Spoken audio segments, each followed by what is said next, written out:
Hello, everyone. Welcome to the WARC podcast. My name is Jenny Chan, the China editor for WARC Strategy, and today we're diving into the groundbreaking PACE principle, hot off the WARC press. It's the first ever Asia-focused effectiveness study supplementing global marketing theories. Join us as we unpack how this research came to life, the tough calls behind its insights, and why some CMOs might need to unlearn what they know. Today we have us in the room, Robert Brittain, an independent marketing consultant at Robert Brittain Consulting, and our very own Rica Facundo, managing editor for WARC APAC. Everybody say hi. Hi. Hello. Hey. So let's get straight into it. This is the first effectiveness study of its kind using Asia metadata. Now, I'm playing the part of a skeptical reader in this podcast. Tell me about the methodology. Tell me about what sparked it. Was there a light bulb moment when you realized global effectiveness frameworks wasn't translating well in Asia? I'll let Rob explain a little bit more about the methodology, but let's first take a step back about why exactly we decided to go on this journey. As you mentioned, Jenny, this is the first ever effectiveness study using Asian cases. This is a really important moment. It's about adding a local evidence base to all the effectiveness database out there about what works and what doesn't work. And there wasn't really a light bulb moment. If anything, this has been a very slow burn question that we've been trying to uncover and to kind of prove within WARC, and especially for our region, because there's a question that we always get from our clients. But does this apply here?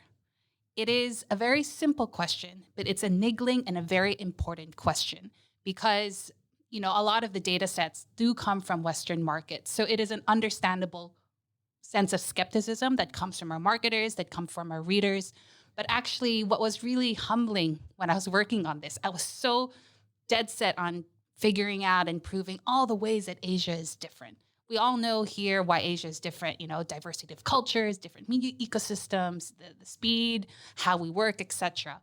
But actually, what this study has proven to me and kind of humbled me in many ways is demonstrating how Asia is more the same than different when it comes to the underlying effectiveness principles. And, sometimes we know that's intuitively true, but now we actually have evidence to support that. It's just the beginning, but I think it's really important that we take that first step to have that local database and make sure there's an inclusive approach to, effective marketing.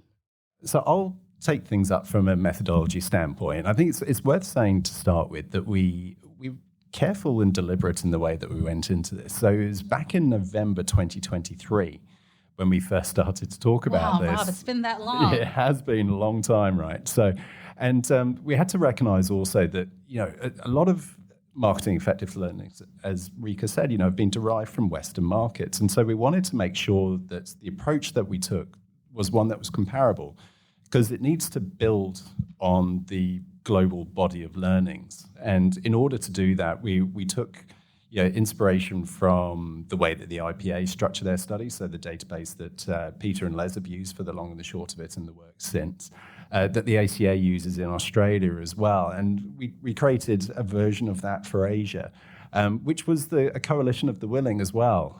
So we went out to lots of different agencies to ask for case studies. But probably the thing that really defines this sort of data is we have a set questionnaire that every single case study entrant answers. So a lot of the things that you see that are retrospective tend to be based on reading through case studies and pulling out the stuff that they can. But we said, no, we'll take the case study paper, but you need to answer this questionnaire. So everyone answers the same questions, regardless of how long the campaign was, regardless of what market it was, which meant that you get this really nice, consistent, robust data set behind it, which has really underpinned, what we're going to be talking about today. Just to add on to that and unpack what robust means and why that's so important for Asia, this is across, 3 different types of markets. You have Southeast Asia, Greater China, and India. We all know how notoriously difficult it is to get consistent data across 3 very different markets at different levels of development. So again, this is just the beginning, but to my point earlier, it's about starting to build that consistent, high quality starting point. Yeah, it all has to start somewhere, right? And it's at the moment we're not at the level we can break out individual markets, but that is definitely where we're going. And so as soon as sample size allows it, we'll be able to look at India and China and Southeast Asia and break all these different ones out. But again, as Rica said, with a consistent data set, looking at the same questions, the same data across those, and really understand how they're different. So it's exciting what we're talking about today, but I'm actually really excited for the future of this as well, because it's the first chapter, I think, in many. Yeah, kudos to you both for managing to garner enough Asia data, because we know that Asia is this glorious, vibrant tapestry of diversity, and then applying that layer of consistency on top of it. So kudos. And for selfish reasons, China, let's do something next.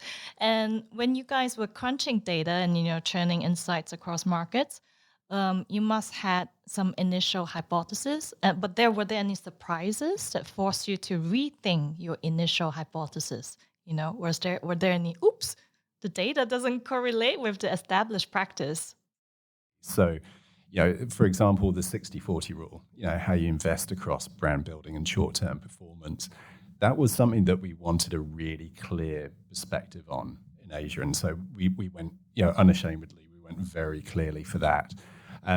But there were other areas that we lent into, which Rica very much drove around, culture and things, which actually I'd say they don't do those in other markets. That's quite unique, which is, and Rica will talk about it very eloquently, but it explains a lot of the why. Well, I'll also be biased because, anyone who knows me and knows our coverage at WARC, culture is something that we're really passionate about. Again, it's what everyone here intuitively knows is true. And I just really wanted to test the link between cultural connection and business growth. And we were super excited when the findings came out that campaigns that demonstrated a shared perspective through values with their customers actually drove twice more effectiveness in delivering business results compared to other attempts at localization. And that's another kind of passionate point for me, because there are different levels or types of localization, rather. I think the one that is most common is just a surface level attempt at localization, right? It's just casting. But then there are other ways to also connect, which is, cultural context, values, and whatnot. But actually that localization, the basic one, is actually the most ineffective way to drive business results. So again, I was super, super happy to kind of have that validated as well. And just to build on what Rob was saying about finding that 50-50. I do remember when you shared that, Rob, we were all like, we had a collective gasp of, oh my gosh, it's the same. Well, it's not a magic bullet, but it's a similar split, right? And I want to call out, Jenny, you're biased towards China, but I remember you published something recently specifically from one of your partners about the dragon tail effect and whether or not this split works in China. And it's also 50-50. And I want to call out China specifically because China has always been described as the most different, most difficult. Most difficult. Your words, not mine. I was going to say that. But if that's true in China, which has always been positioned as the polar opposite to how the West works, if it's also true in China, again, it's about seeing how the collective database is pointing to us to some of these universal marketing principles. Yeah, there's these kind of fundamental truths, aren't they, that run through it. And 50-50, but I think there is nuance around that as well. And I think something that Peter and Les suffered with 60-40 is everyone said, it's got to be 60 and 40. And they never said that. They said it's guidance, but it was taken as, kind of carved in stone.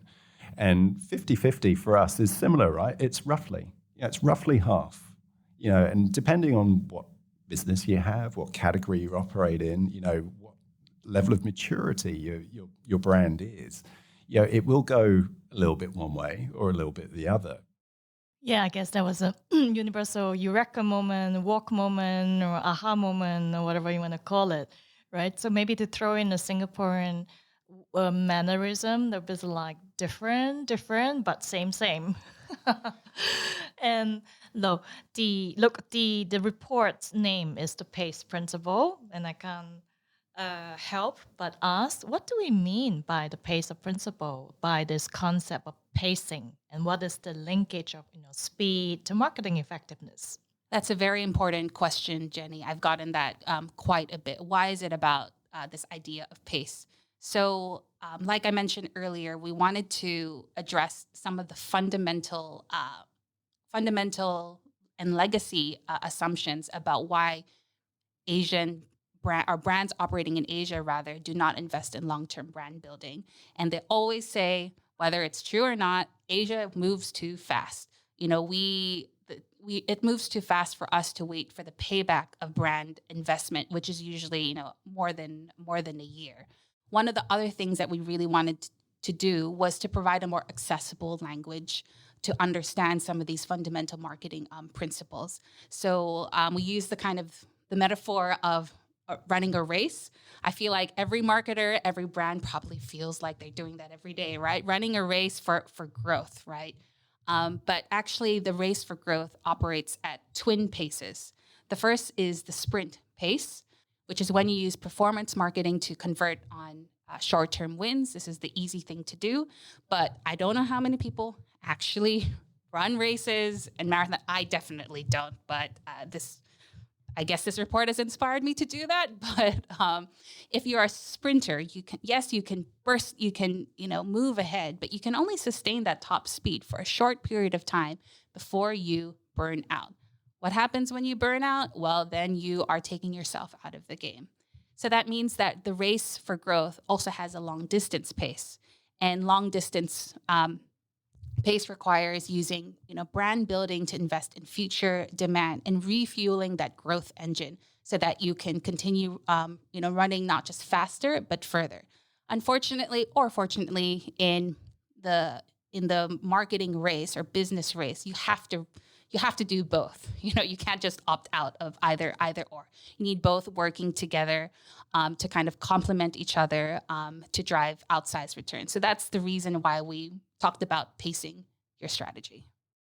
Yeah, I'll build on that a little bit as well. So, because the short-term kind of sprint mindset, if you like, I mean, for us, when we're talking about that, we're talking about in-market demand.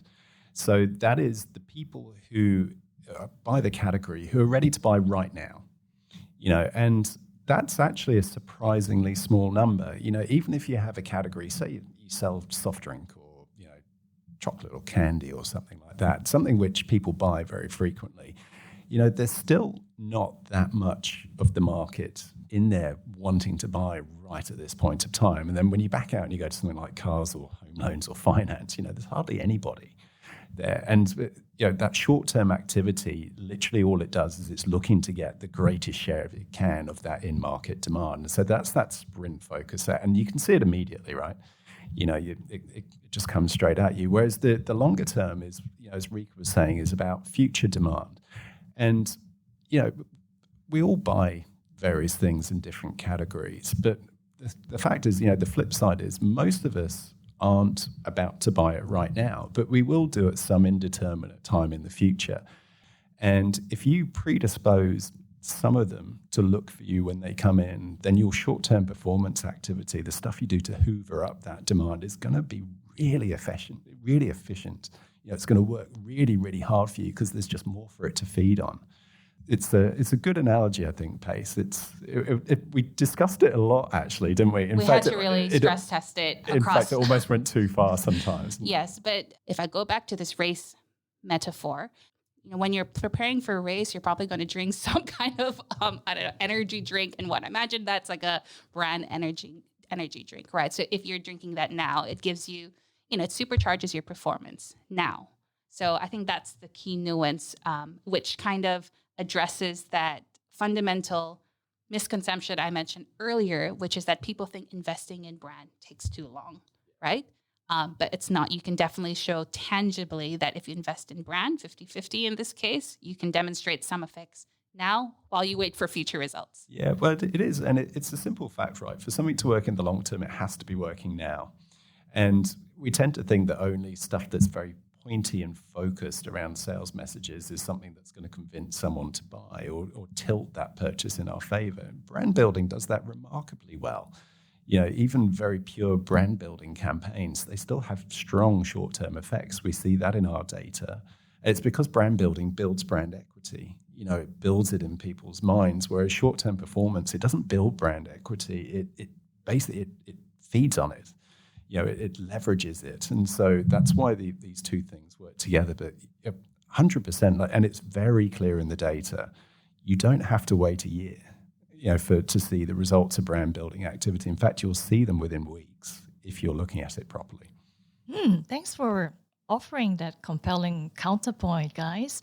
So we get the message is very clear. If you're looking at immediate impact, you're actually undervaluing yourself, undervaluing your brand building efforts and shortchanging yourself. So that's a compelling counterpoint. Now I'm going to wear the hat of a skeptical CMO. Well, you call for a 50-50 brand / performance percentage. Yeah, I get it. But isn't this just common sense? Or this double duty split is like a bit too obvious. How do you respond to that? Do you know what? I mean, maybe it is obvious, but most of them aren't doing it. So, if I think that's the thing and I find this whenever I'm talking about this, whether it's in Asia or whether it's in other markets, that people get it right. They understand it. The difference is their behavior, how they plan does not reflect it. And they keep on doing what they've been doing. And we know that operational pressures are extreme. And it's one of the things that we call out very clearly, that you mustn't conflate operational pressures and speed with marketing effectiveness principles. Those two don't run at the same pace. They don't run together. And so my challenge back would be, if you feel like it's obvious, okay, then why aren't most of you doing it? No, change. I think Rob explained it perfectly. If it was so obvious, then why is it that we're not doing it and, we wouldn't be doing the study in the first place? So I guess common sense isn't common practice. That sounds like a soundbite, Jenny. I think it is a soundbite, but it is a very important, talking about implications, right? Because one of the other things that we really wanted to get across with the study is how do we translate all this marketing theory into practical advice? So one practical advice is the 50-50 split, which impacts budget, for example. And maybe I can talk a little bit about how that might work in the creative work, right? So again, we need to go beyond this binary. This is a brand campaign, brand message, brand post, and this is performance. It's not so cut and dry, and everyone has a very different idea of it. But I always think that just because it's supposed to, just because it's meant to sell you right now, doesn't mean that advertising has to be boring, right? It can have the emotional element that links to the brand platform and, builds that consistency. And something that we talk about and what's outlined in the multiplier effect study that was published a little bit earlier this year is that think about it as platforms, not campaigns, because campaigns is like it's like a one-off. It's easy to kind of get into this siloed idea of campaigns, but if it's a platform. I think, if we put 100 marketers in a room and they all tried to build, a single execution that did both brand building and short-term performance, I reckon 98 or 99 of them would fail. It's not impossible, but it's very, very, very unlikely, which is why we talk about having them separate. But they need to look like they're from the same family, don't they, at the end of the day? So, short-term performance, it needs to look, if a consumer sees it, they must link it to other stuff that they've seen, which has been more equity-based as well. Let me continue playing the devil's advocate. Out of that 100 marketers that, Rob, you mentioned, I believe 98 of them might argue with you, hey, we need immediate payback now, right? Our measurement, our CMO tenures and everything, all the factors require them to show results. And in our report, we argue that future payback doesn't mean 1 year. So here's another practical question. CMOs are going to need hard timelines. What is the range we're talking about? How do you prove that it's worth the wait? What is your rebuttal to the CFO who says, show me the money now? I'd say, Jenny, they need to read our report because it's all in there. So look, it is a common refrain, right? But it's false. And the reason why it's false is you can solve a lot of this simply with looking at the right metrics, and we talk about those in the report, about the metrics that you should be focused on. Often they're not the ones, well, actually probably about half of the campaigns weren't measuring what they actually need to in order to understand effects properly. But another thing clearly is about measurement time period. So, we talk about things not having a strong effect. Well, they do, right? So if we take some of our data, so we cut campaigns by duration. So say we took very short campaigns, so they'll be in market for between 1 and 4 weeks. If you just look at the effect of that campaign during that 1 to 4 week period, you see very weak results. When we took those campaigns and we looked at the ones that used a longer measurement time period, so say they're in market for a month, but they measured them for 2 months, the results were significantly higher because it continues to work. And I think what a lot of marketers need to move beyond is this kind of really binary thing around stimulus and response. I do something, it sells, and it sells straight away. Like, no, it works in memory. Even short-term performance marketing continues to work in memory, and you see effects thereafter. But with brand building, as I said earlier, like, to work in the long term, it must work in the short term, and we see that very, very clearly. The simplest thing you can think about is this idea of using time as your ally, right? So if you are not extending your measurement period beyond the campaign for at least 1 month more, then you're significantly underrepresenting, underselling yourself, and you're going to put yourself in a back foot to get the case for investing again. So if we strip away all the complex measurement tools and out there, something as simple as that will make a profound difference to making that case. People tend to think that they need MMM to prove the results of marketing, and it's a useful tool, but you don't have to have it. You really don't. It's a matter of just looking at the right things. There's lots of different things that you can use, but it does require marketing to go outside of marketing into these other scary business areas and collect data, which shows where that demand is manifesting. But you can create a very clear story between shifting a brand or strengthening a brand in memory and then how that translates into behavior that the organization sees. But you as marketers often won't see it because it happens in areas that are owned by different parts of the business. And so, going broader is important. To your point, Rob, I think you're very right. I think it's not that scary, the other business areas that marketers need to venture out of. Are there any other sort of false promises or stubborn industry myths that we need to bust? Logical fallacies to fix? Any old school assumptions to ditch? Rica's looking at me smiling because she laughing. can see. I know what he's going to say. She can see that I'm about to almost burst out of my chair. One of the real hot buttons, obviously, in marketing is conversations about media and channels, and it's one of my. Actually, I'm going to go on a little bit of a rant about this. So. When we talked about this, and by the way, Rica and I do agree on this, but we had a lot of conversations around it.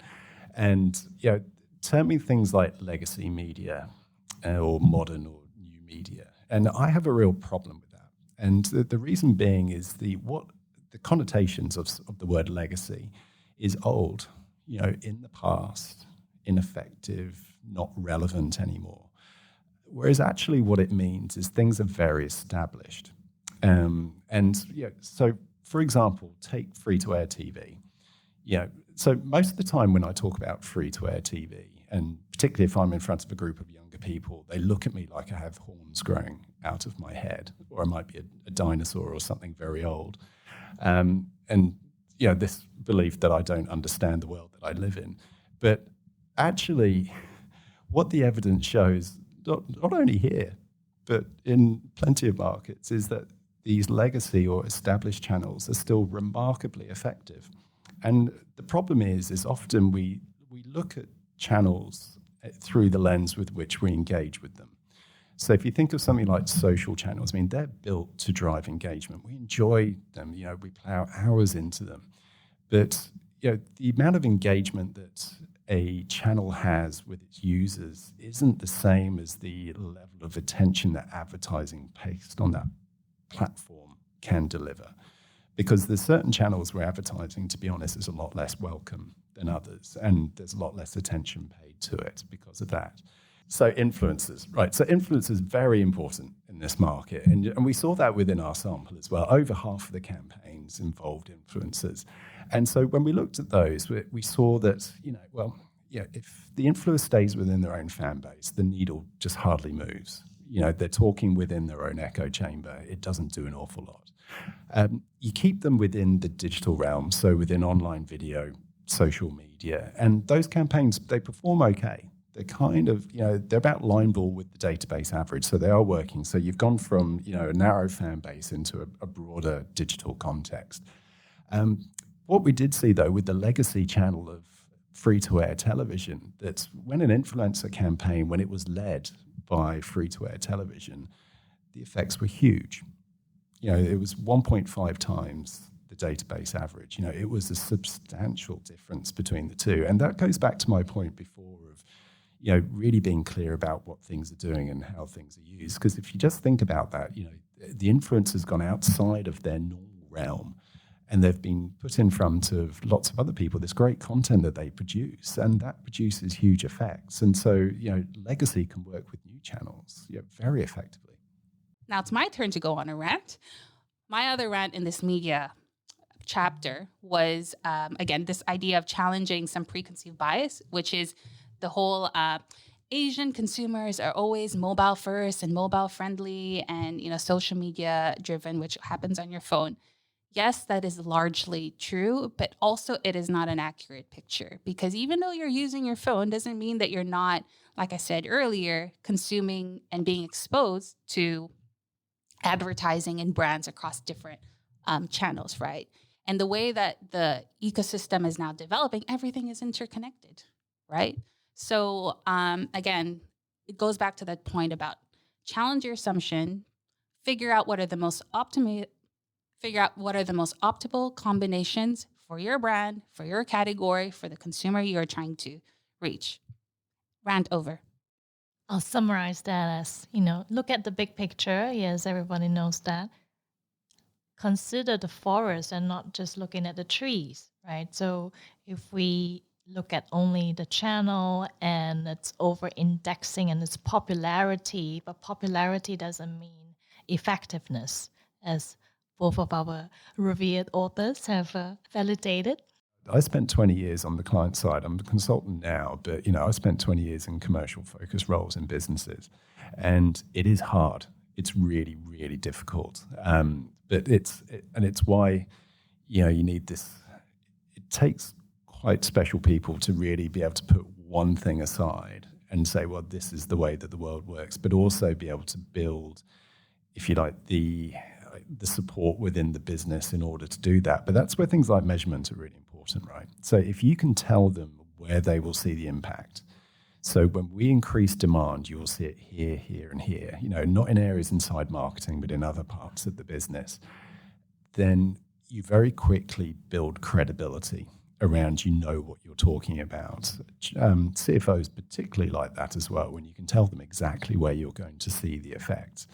And if you're able to do that and show that consistently, then you can get to the point where, yes, you are in a much more controlled position around it. But I'd just re-echo the thing as well, that you don't have to wait forever to see the effects. They're there. You've just got to look for them. You've just got to be clear about how you go looking for them. Yeah, well said, Rob.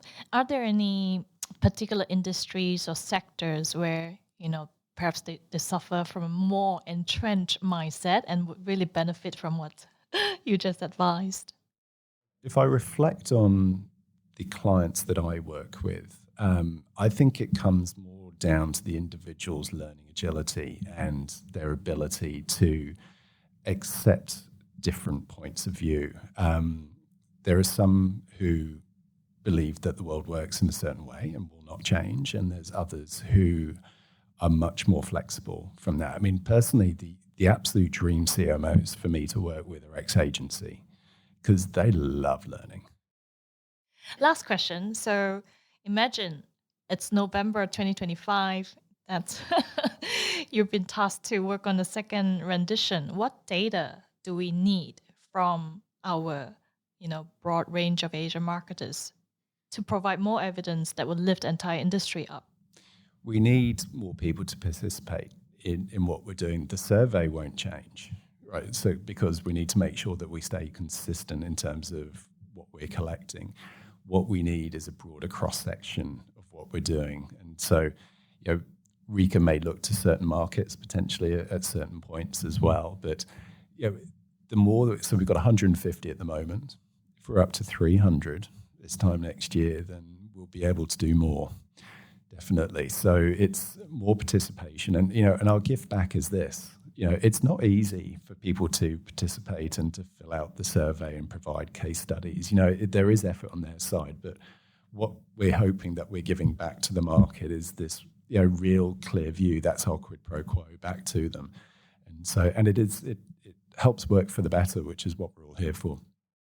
If I could maybe add an additional question of inquiry as we continue to do this, I would like to also look into the kind of the other drivers of creativity and emotional engagement. I spoke about culture earlier, but that is by no means the only characteristic. I've gotten, there's also a lot of noise out there about what is Asian creativity is also very different from Western creativity. Is it? I don't know. Let's see. Let's test it out. So that's one. And yeah, the other one is we just need a lot more. The more people submit, the more that we can find those consistencies, and more that we can break things down. I remember the other thing we would like to look into. Our study looked into just particularly advertising, but brand building, modern brand building in particular, is more than that, right? We talk about things like customer experience, price, etc. So whether that's a separate study or something we integrate into this, but yeah, there's just a lot of questions that have yet to be answered, which makes my life more tiring but fun. Tiring but fun. It's a labor of love. It's a passion for effectiveness. And this is what is our driving force, both at WARC and in Asia and for the entire industry, isn't it? So to bring it all together for our listeners, we went into the study ready to outline all the different ways that Asia is different, but actually we found out that we're more the same than we think. And we also found out that, hey, CMOs navigating this Asian landscape, it's really crucial to know that success hinges on this twin pace approach that we started out with. We have to be balancing the need for immediate measurable results with investment in long-term branding that is not discretionary. It is indispensable. So with this, may every marketer in Asia run not just faster, but further. Thank you very much, our revered, respected, resourceful Rob and Rica. Thanks, Jenny. Thanks, Jenny. See you next time.